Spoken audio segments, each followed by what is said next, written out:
teknologi, tetapi juga aspek lain seperti kemampuan masyarakat mengadopsi atau mengkonsumsi alternatif sebagai solusi. Misalnya tadi kalau kita tidak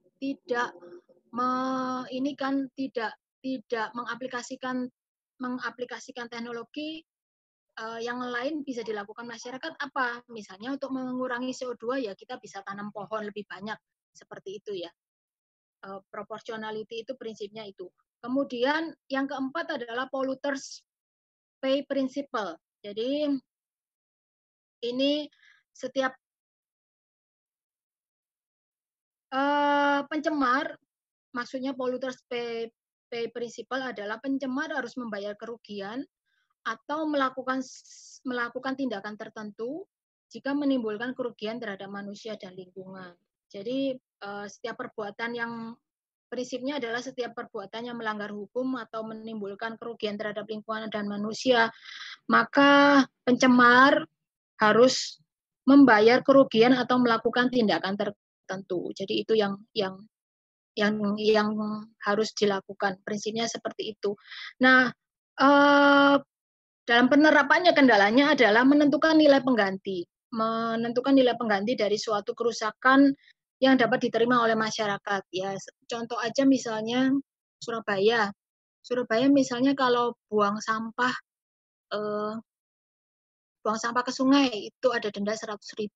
Nah, seperti itu. Itu kan kalau sampah kita bisa lihat ya. Bisa lihat, oh ada sampah di sungai seperti itu. Tapi kalau misalnya seperti pencemaran udara, nah ini susah. Kalau pencemaran udara gimana? Mau menentukan nilai penggantinya gimana? Lalu suatu apa itu namanya kerusakannya seperti apa? Nah itu yang jadi kendala dalam penerapannya di lapangan itu seperti itu. Kemudian, nah ini terkait dengan sampling polutan udara. Jadi kalau kita mau mengetahui kualitas udara satu area, tentu saja atau apakah emisi atau asap yang kita keluarkan ke lingkungan itu sesuai dengan baku mutu, tentu saja kita harus melakukan sampling polutan udara. Dibagi dua secara umum, yaitu sampling udara ambien, yaitu udara sekitar atau atmosfer gitu ya, dan sampling dari sumber. Sampling dari sumber artinya sampling dari cerobong ya, sampling yang dilakukan pada cerobong. Nah ini dua-duanya memiliki tujuan masing-masing.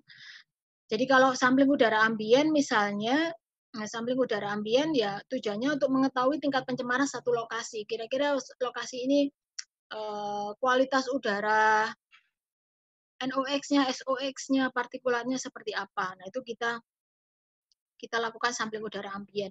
Lalu pengumpulan data. Pengumpulan data ini untuk mengetahui biasanya area-area mana yang punya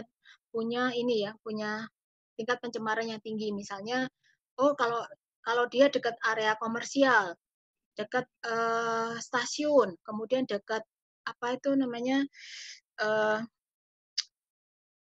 dekat pangkalan bis misalnya, itu punya kualitas udara yang cukup buruk. Misalnya dia CO2-nya tinggi dan lain sebagainya. Nah itu kita bisa lakukan itu dengan melakukan sampling udara ambien. Kemudian yang ketiga adalah kecenderungan tingkat pencemaran. Jadi ini kan kalau sudah ada data, misalnya kita kumpulkan data, lalu misalnya setiap bulan sekali atau setiap tahun sekali kita bisa melihat atau pemerintah bisa melihat kecenderungan tingkat pencemaran udara itu seperti apa sih dari data sampling udara ambien. Kemudian yang keempat adalah mengaktifkan dan menentukan prosedur pengendalian. Kalau sudah tahu bahwa ada daerah-daerah tertentu yang memang dia tingkat pencemarannya tinggi, kita pemerintah sebenarnya mesti memikirkan prosedur untuk mengendalikan supaya pencemaran udara ini tidak semakin parah. Lalu kalau sudah punya prosedur untuk pengendalian, nah itu bisa diaplikasikan atau bisa diaktifkan kembali seperti itu. Nah ini adalah contoh ini ya, pengukuran udara ambien itu seperti ini. Pengukuran udara ambien seperti ini. Ini dilakukan di pasar kalau tidak salah ini ya. Seperti ini, jadi itu ada alatnya, kemudian yang kotak merah itu macam-macam, itu ada NOx, SOx dan lain sebagainya. Lalu yang sebelahnya itu pompa sepertinya. Kemudian sampling udara emisi atau ini dilakukan pada ini ya, pada apa itu namanya?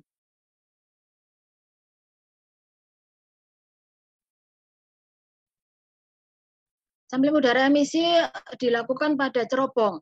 Yang pertama adalah mengetahui dipenuhi atau tidaknya peraturan emisi pencemaran udara yang dihasilkan oleh suatu sumber. Jadi misalnya industri pengen tahu nih, kira-kira emisi yang saya keluarkan itu sesuai bak mutu atau tidak. Nah itu dia melakukan sampling udara emisi.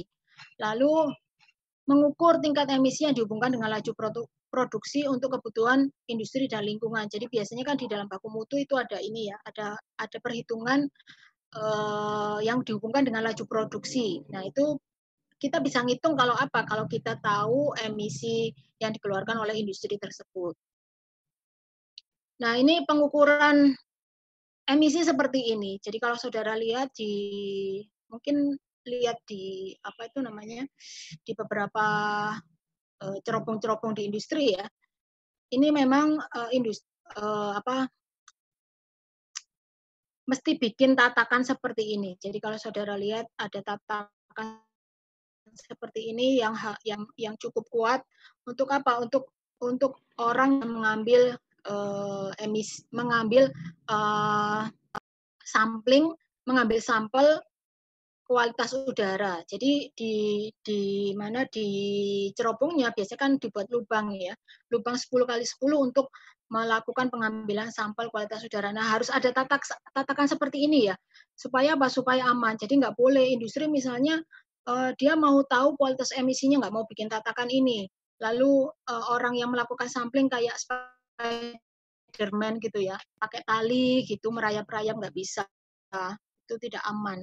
Jadi harus dibuat aman seperti ini. Ini pun ada ketentuannya. Kalau saya tidak salah ingat, ini harus tahan untuk 300 kilo ya, 300 kilo. Jadi berarti minimal tatakan yang dibuat ini harus bisa untuk beban 300 kilogram. Karena apa? Karena seperti ini ada 3 orang yang naik gitu ya, terus dia melakukan sampling kualitas udara.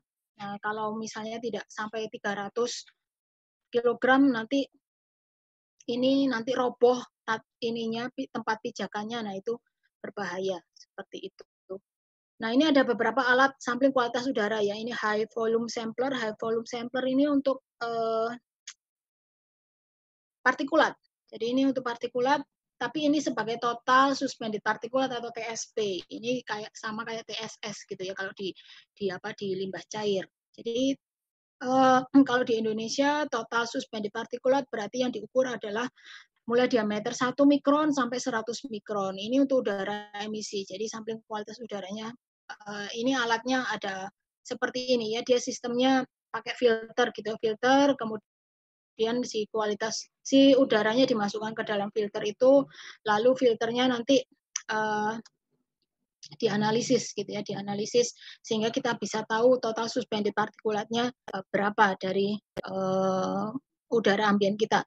Nah, ini adalah peraturan dan standar pengelolaan kualitas udara yang ada di Indonesia. Jadi ini cukup lama saya belum dapat yang lebih baru ya. Jadi ini kalau di Indonesia ada baku mutu emisi sumber tidak bergerak, jadi misalnya seperti power plant gitu ya. Lalu tingkat kebisingan seperti apa, lalu getaran, lalu yang peraturan pemerintah nomor 41 itu tahun 1999 adalah tentang pengendalian pencemaran udara secara umum.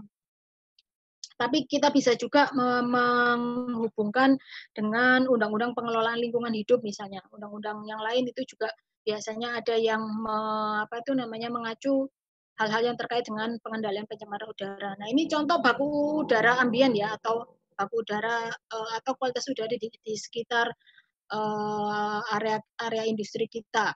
Jadi misal atau di udara terbuka gitu ya. Jadi parameternya kalau saudara lihat ada SO2, waktu pengukurannya 24 jam, baku mutunya sekian 365 mikrogram per Newton meter kubik. Lalu metode analisis peralatannya itu, jadi kalau misalnya saudara melakukan, ini kan standar pemerintah ya, kalau saudara melakukan pengukuran udara ambien sendiri, misalnya saudara ada di industri, kemudian melakukan pengukuran baku mutu udara ambien di sekitar industri saudara, maka metode analisis dan peralatannya harus sama supaya bisa dibandingkan. Tidak boleh tidak sama, karena apa? Kalau tidak sama nanti kemungkinan bisa menghasilkan hasil analisa yang berbeda. Nah, kalau hasil analisa yang berbeda, kita tidak bisa membandingkan dengan baku mutu yang ada. Sehingga setiap ini ya, setiap apa itu namanya, setiap industri yang melakukan pengukuran udara ambien, dia harus mengacu pada baku mutu pemerintah, di mana baku mutu tersebut ada metode analisis dan peralatan yang digunakan. Kemudian ini baku mutu emisi PLTU seperti ini. Jadi tadi sudah saya katakan ada total partikulat, misalnya TSP, total suspended partikulat, batas maksimumnya, kemudian ada sulfur dioksida, nitrogen oksida, dan lain sebagainya. Opasitas itu keburaman. Jadi bagaimana kita bisa lihat mempengaruhi tingkat pandang kita terhadap benda di depan kita. Nah, itu namanya opasitas atau keburaman. Kemudian, nah ini yang selanjutnya adalah pengendalian pencemar udara ya. Pengendalian pencemaran udara kita mulai dari flue gas atau gas pembawa biasanya dibawa oleh dalam sistem apa itu namanya sistem perpipaan yang namanya duct system. Nah, kemudian di dalam jadi pencemar udara kalau dipancarkan ke udara itu kan dari sumbernya kan akan mengalami beberapa hal ya. Jadi misalnya mengalami transportasi, kemudian dispersi atau pengumpulan karena kondisi meteorologi atau kondisi topografi tempat si pencemar itu ini kan dipancarkan. Jadi untuk mengendalikan pencemaran udara dari flue gas kita lakukan pengolahan partikulat terlebih dahulu. Jadi kenapa partikulat ini disisihkan terlebih dahulu? Karena kalau misalnya kita punya apa itu namanya punya pencemar gas, maka itu akan mempengaruhi tingkat penyisihan gas kita. Sebelum saya lupa, ini nanti kalau putus saudara balik lagi ya, seperti yang minggu lalu ya. Nah Iya, ini, Bu. Contoh-contoh dari pengolahan partikulat misalnya ada cyclone, lalu ESP atau electrostatic precipitator, lalu baghouse dan lain sebagainya. Nah, setelah partikulatnya disisihkan, baru kita bisa melakukan pengolahan gas.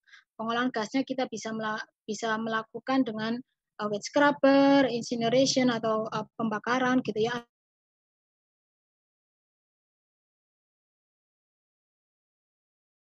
Dan arah angin yang banyak terjadi di daerah tersebut atau yang biasa diistilahkan sebagai kejadian angin.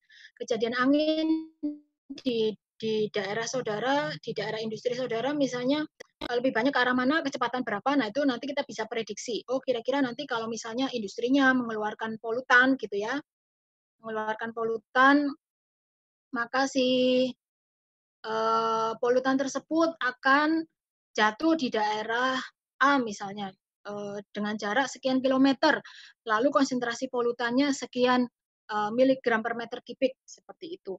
Itu yang pertama bisa proses penyebaran ya. Yang kedua adalah proses dilusi atau pengenceran. Jadi kalau pencemar keluar ke lingkungan itu sebenarnya bisa mengalami pengenceran. Karena apa? Karena itu tadi bercampur dengan udara, lalu ada adveksi, sehingga konsentrasinya makin lama kan bisa makin kecil karena adanya pergerakan dan turbulensi dari udara di atmosfer.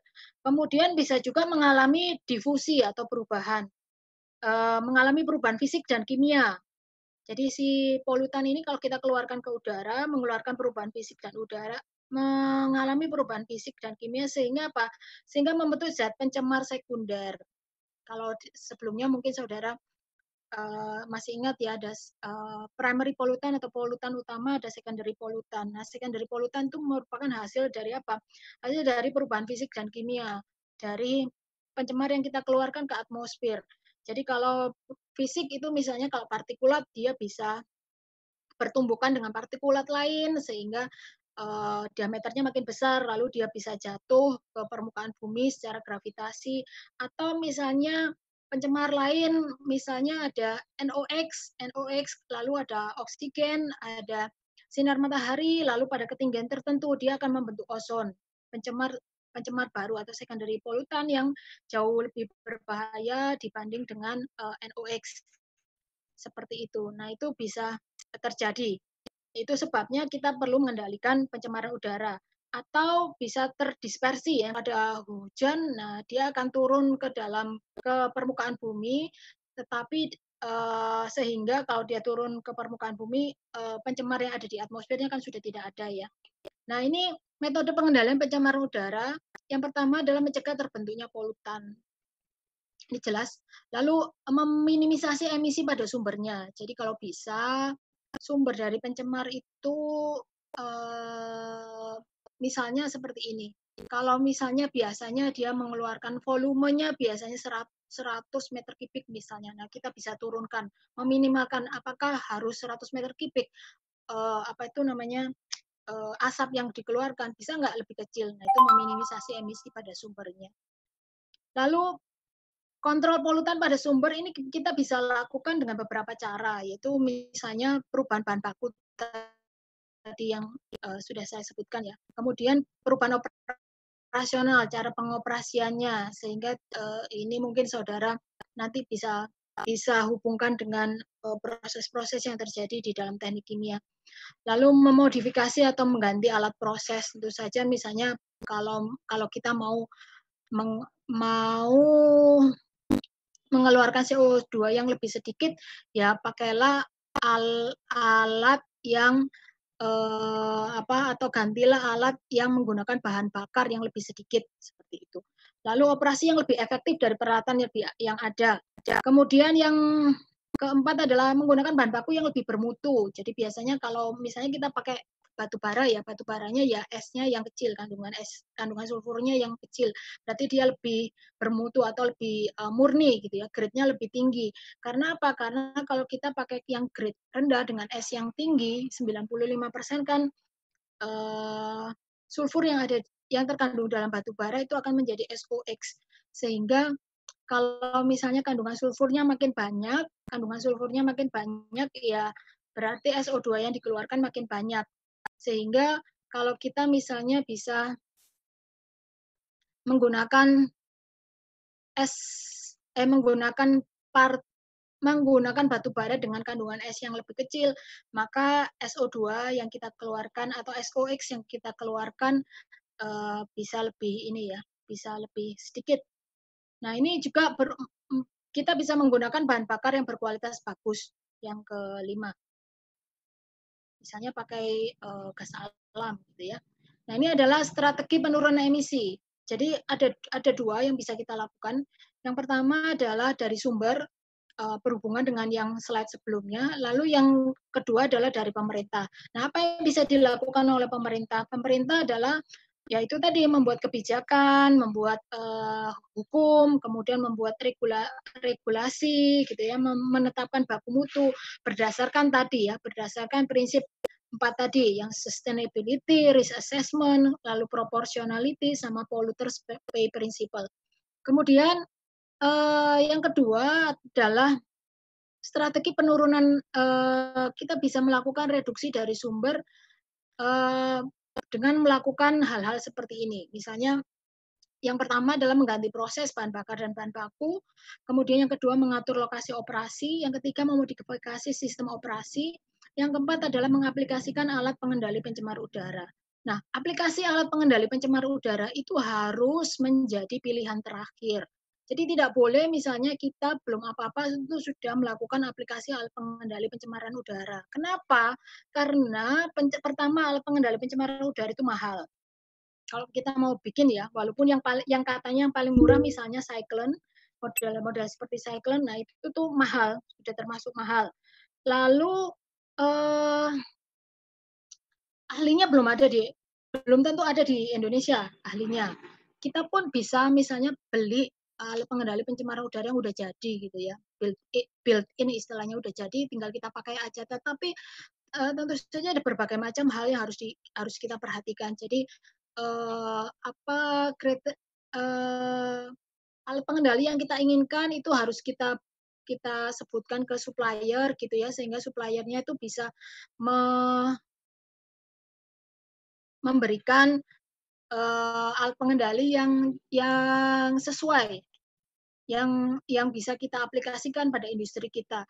Jadi banyak alat pengendali pencemaran udara, misalnya tidak hanya pencemaran udara aja ya, tetapi pencemaran air misalnya di Indonesia itu ketika banyak yang beli sudah jadi tetapi tidak bisa dilakukan atau tidak bisa diaplikasikan. Nah, salah satunya karena itu tadi tidak memenuhi kebutuhan, sehingga kalau memang mau membeli alat pengendali pencemar apa saja ya, pencemar udara, pencemar air, itu memang kita harus melakukan studi dan memberikan kepada supplier apa yang kita inginkan. Lalu supplier pun harus mengajukan proposal kepada industri kita sehingga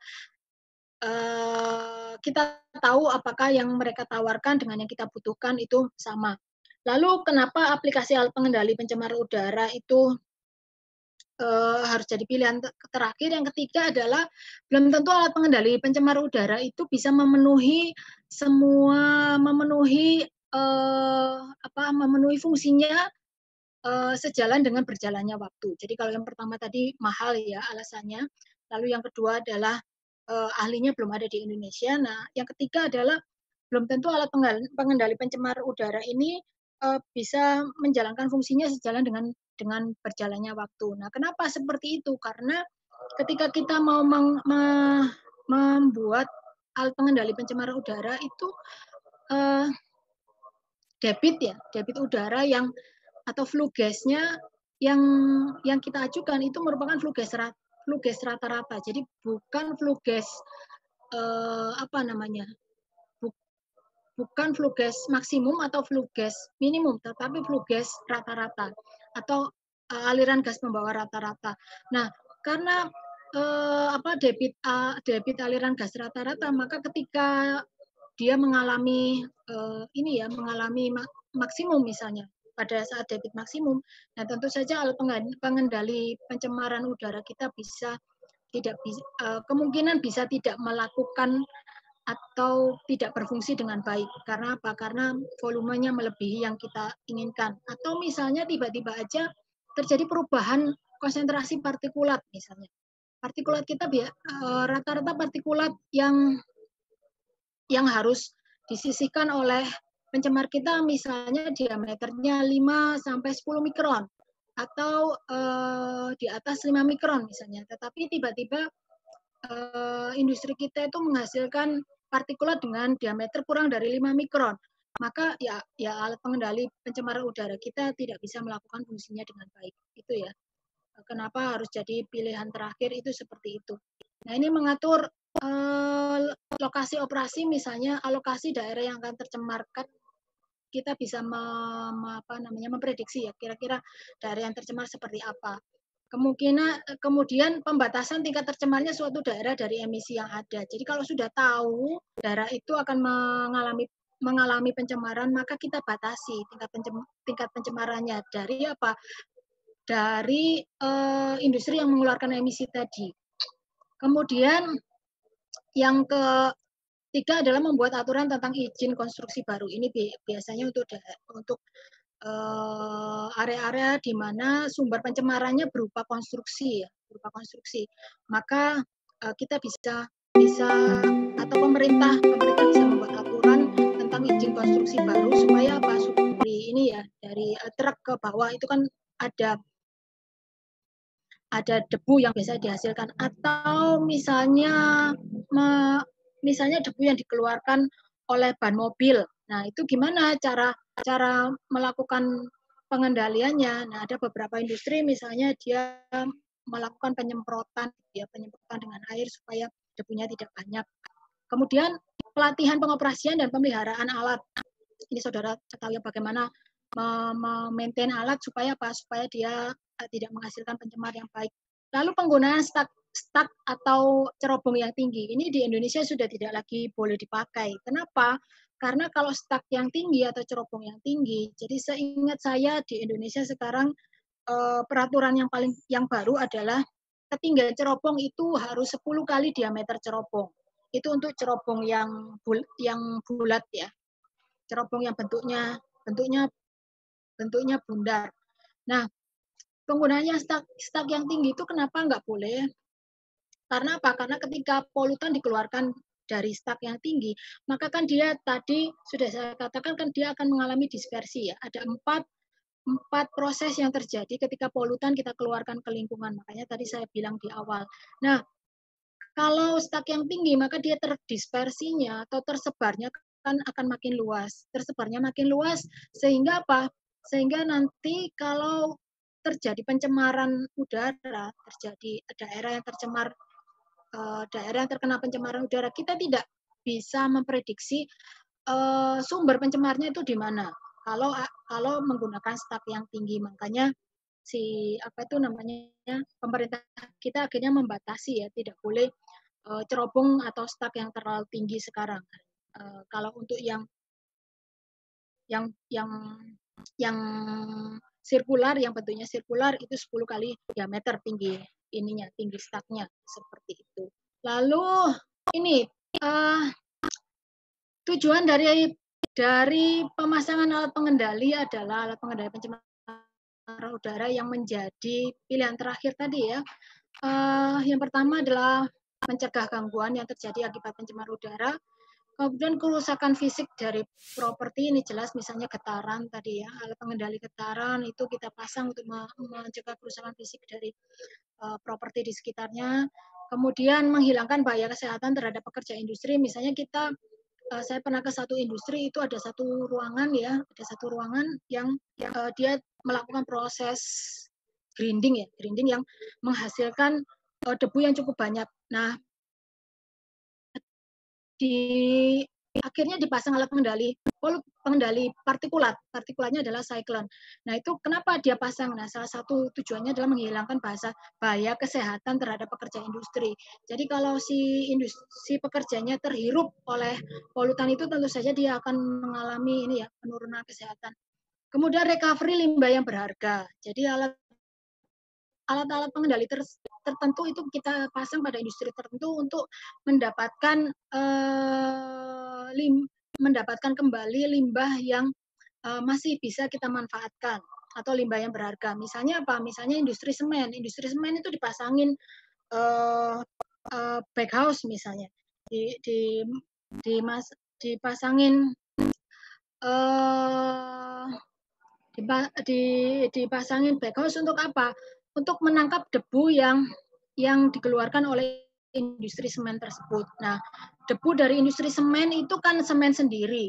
Jadi kalau kita menangkap debu semen tersebut, itu sama dengan kita merecovery limbah yang berharga. Nah, itu tujuan pemasangan alat pengendali selanjutnya.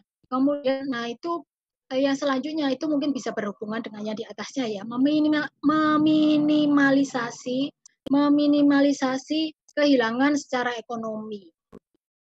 Jadi jelas kalau misalnya kita buang si limbah ininya ya, si debu semennya ini, nah kita hilang tuh secara ekonomi. Kemudian yang ke-6 adalah meningkatkan kualitas dari produk. Nah ini aplikasi alat pengendali pencemaran. Jadi ada dua ya, alat pengendali pencemaran partikulat, alat pengendali polutan gas seperti yang disebutkan sebelumnya. Jadi alat pengendali polutan partikulat itu kita bisa bagi dua,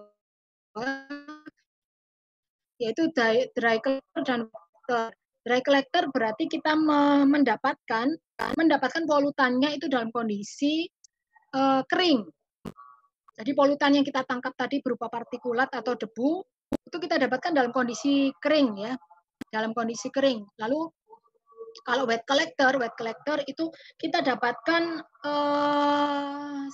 si polutannya itu dalam kondisi yang basah. Kenapa? Karena untuk menangkap debu atau partikulat itu kita biasanya pakai liquid. Nah ini alatnya macam-macam ya. Jadi dry collector tadi misalnya saline chamber, cyclone, lalu electrostatic precipitator, fabric filter atau baghouse tadi yang sudah saya sebutkan. Kemudian yang wet collector misalnya wet scrubber, lalu spray tower, venturi scrubber, plate scrubber dan lain sebagainya. Lalu alat pengendali polutan gas seperti ini.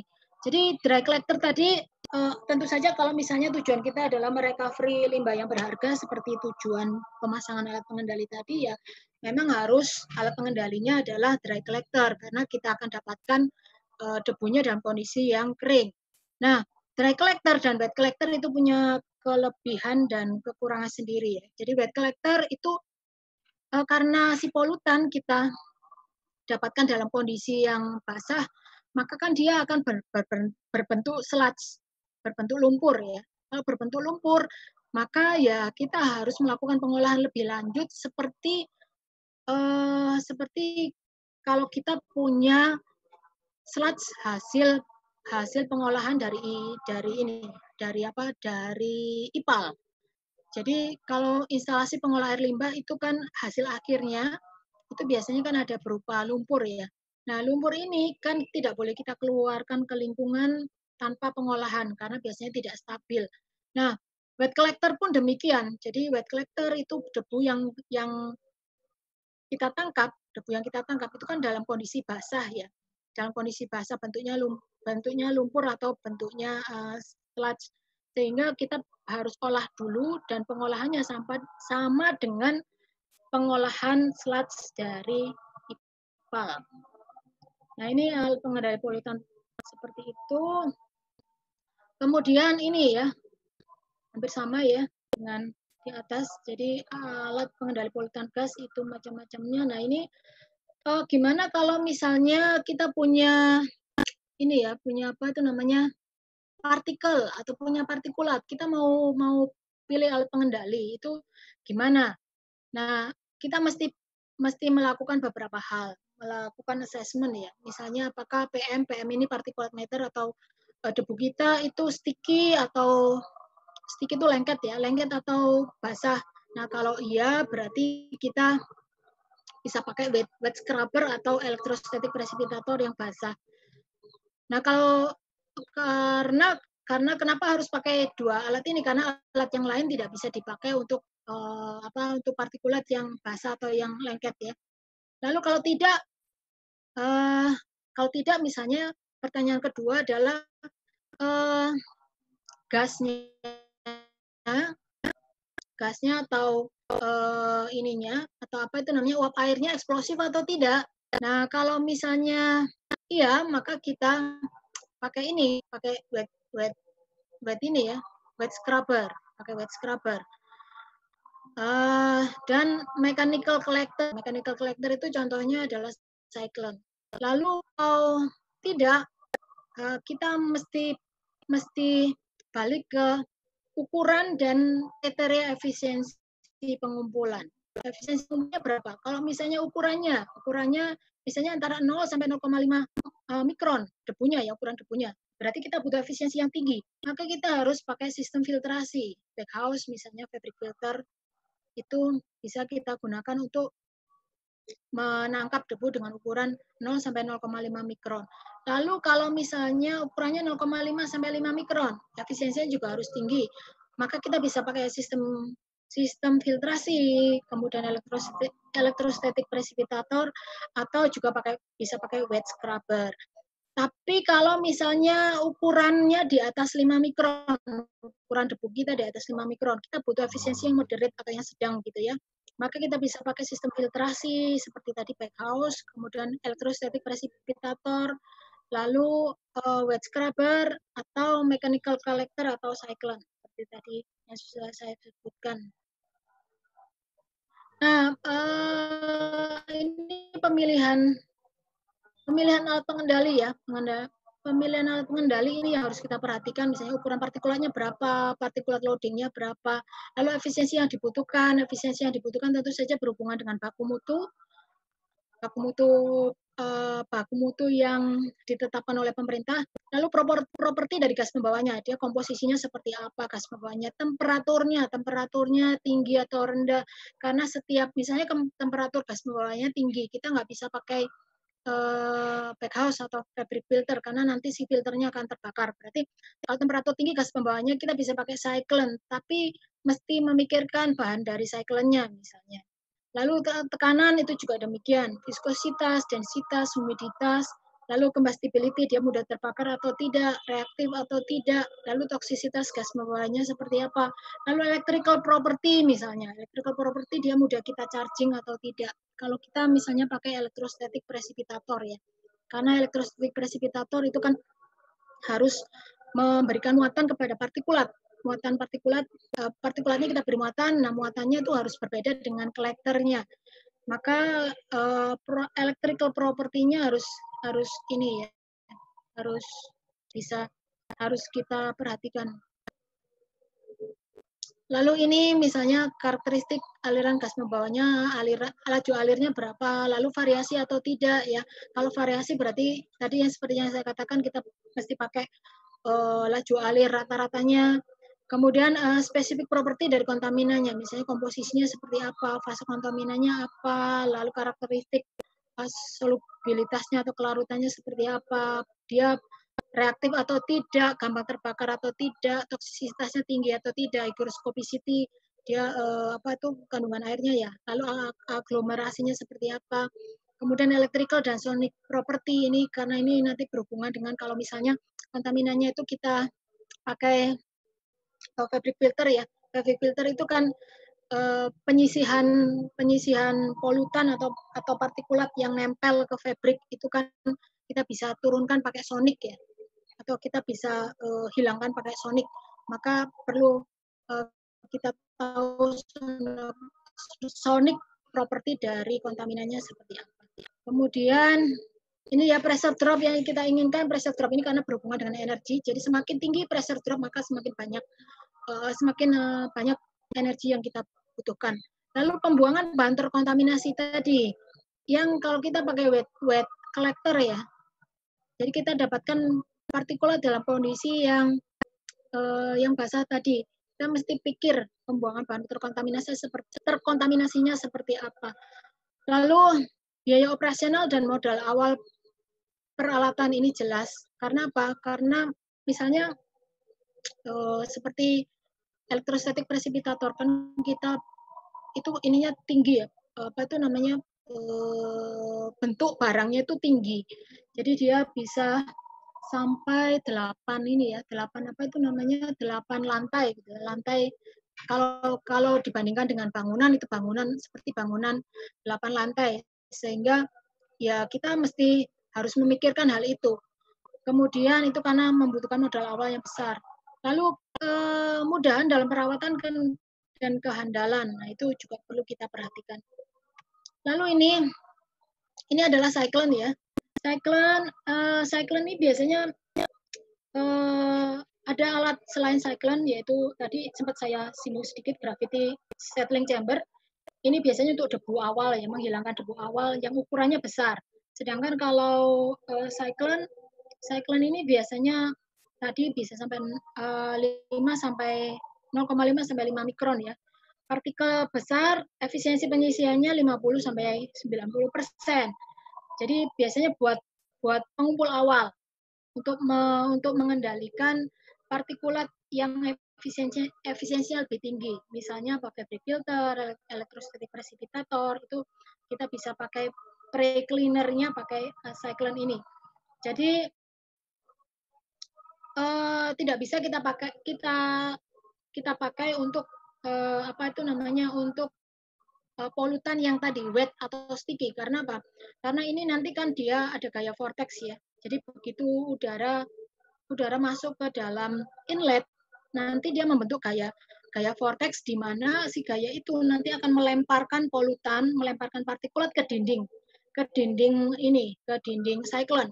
Nah, nanti secara gravitasi si partikulat yang sudah menempel di dinding siklon itu akan turun dengan sendirinya seiring dengan ketebalan kalau sudah sampai pada ketebalan tertentu. Nah, itu bisa kita nah itu adalah cara kerja dari si ini ya, si siklon.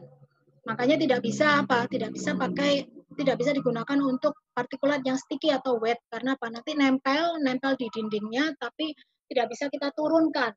Itu tidak bisa turun secara gravitasi partikulatnya. Nah, ini elektrostatik presipitator. Seperti ini prinsipnya adalah polutan tadi masuk ke dalam alat ini ya, nanti akan kita charging atau kita berikan muatan yang dimana muatan dari partikulat itu beda dengan muatan kolektornya atau pengumpulnya. Maka nanti si partikulat kan akan nempel pada kolektor, nempel di kolektor, maka nanti akan setelah sampai ketebalan tertentu nanti ada yang bekerja, yaitu yang namanya wrapper. Kalau sudah lihat di dalam gambar ini ada yang namanya wrapper. Wrapper itu nanti kayak palu gitu ya, kayak palu mengetuk-ngetuk nanti supaya debu yang menempel pada kolektor ini nanti dia turun lalu masuk ke mana? Masuk ke dalam hopper. Jadi di setiap alat pengendali pencemar udara berupa partikulat itu ada hopper atau bagian bawah ya. Kalau di dalam slide ini dinamakan collection hopper. Nah, ini adalah IP kalau saudara lihat gede ya, seperti ini elektrostatik presipitator. Ini kalau saudara lihat di sini orangnya kecil sekali, jadi ininya besar. Apa itu namanya, bangunannya besar. Saudara bisa lihat elektrostatik presipitator di Python ya, power plant Python itu salah satu elektrostatik presipitator, salah satu organisasi yang menerapkan elektrostatik presipitator untuk menangkap ini. Biasanya digunakan untuk menangkap fly ash. Nah, ini adalah fabric filter. Jadi dia kenapa disebut fabric filter atau baghouse? Karena apa? Ada bag ini, filter bagnya itu dimasukkan ke dalam satu ruangan, makanya disebut baghouse. Maka si debunya nanti dimasukkan atau difilter melalui bag ini. Ada dua macam cara filter ya. Yang pertama adalah udaranya dimasukkan dari menuju ke dalam filter sehingga si debunya nanti menempel pada bagian dalam dari filter. Nah, yang kedua adalah debunya atau aliran udaranya dari luar ke dalam sehingga debunya nanti menempel pada bagian luar dari filter. Nah, dua-duanya fabric filter ini penamaannya berdasarkan apa? Fabric filter penamaannya berdasarkan cara penyisihannya. Jadi kalau cara penyisihannya pakai reverse air misalnya, pengaliran udara dengan arah yang berbeda, nah namanya fabric filter reverse air. Kalau pakai sonic ya fabric filter sonic seperti itu. Nah, ini ininya ya, bentuknya seperti ini, bisa besar. Nah, yang menarik adalah yang cyclone. Cyclone itu kita bisa buat besar, kita bisa buat kecil. Jadi cyclone itu bisa diameternya sangat kecil ya, bisa sampai cuma 10 cm gitu, 10 cm. Tapi kalau yang besar kita bisa pakai diameter sampai 1 meter. Nah, itu cyclone. Lalu kita bisa pindah-pindah, sedangkan yang lain nggak bisa. Nah, ini wet scraper mungkin saudara kalau saudara belajar mengenai absorpsi, nah ini kolom absorpsi itu seperti wet scraper ya. Jadi pakai air untuk menangkap polutan debu sehingga si polutan debunya itu nanti tertangkap pada airnya. Nah, itu nanti kita akan sisihkan kita akan sisihkan si debunya karena si debunya terperangkap ke dalam butiran air ya. Maka yang jadi hal penting yang harus diperhatikan adalah bagaimana kita membuat butiran air yang sekecil mungkin sehingga dia bisa menangkap debu dengan ukuran yang sekecil mungkin. Seperti itu. Itu wet scrubber. Lalu ini adalah, ini mungkin saudara juga sudah tahu ya. Jadi kalau pemilihan alat kontrol ini evaluasinya seperti apa? Faktor yang harus dipertimbangkan untuk mengevaluasi sistem kontrol pencemaran udara, mulai dari karakteristik peralatan, performansi, kemudian kelayakan teknik, evaluasi sumber, lalu peraturan, total biaya per tahun untuk setiap alternatif, sampai akhirnya kita melakukan pemilihan sistem kontrol yang terbaik. Nah, ini secara garis besar seperti ini. Oke, minggu depan kita libur ya. Minggu depan kita libur, terus kita kuliah lagi itu tanggal 9 Juni. Tanggal 9 Juni. Lalu saya bermaksud untuk bikin kuis tanggal 9 Juni. Karena supaya apa? Supaya nanti UAS-nya saudara materi yang dari saya cuman apa itu namanya energi terbarukan. Nanti saya umumkan di ini ya. Umumkan di mana? Umumkan di email.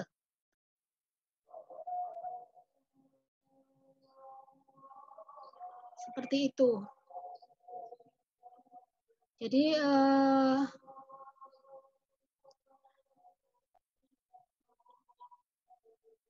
tanggal 9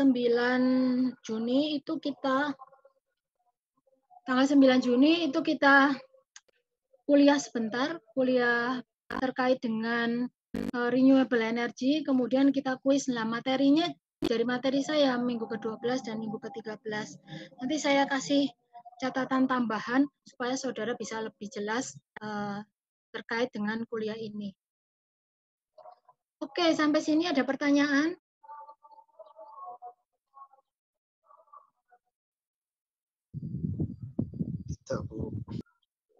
Nggak ada.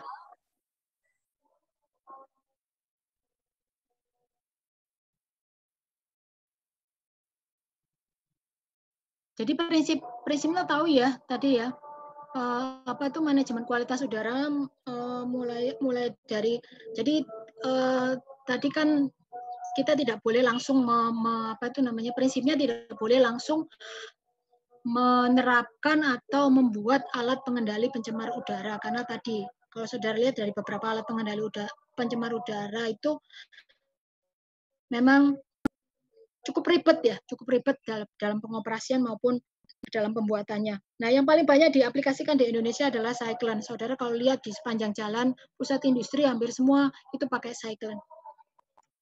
Oke, kalau tidak ada pertanyaan, kita bertemu tanggal 9 Juni ya. Terima kasih atas kehadirannya. Sampai ketemu tanggal 9 Juni.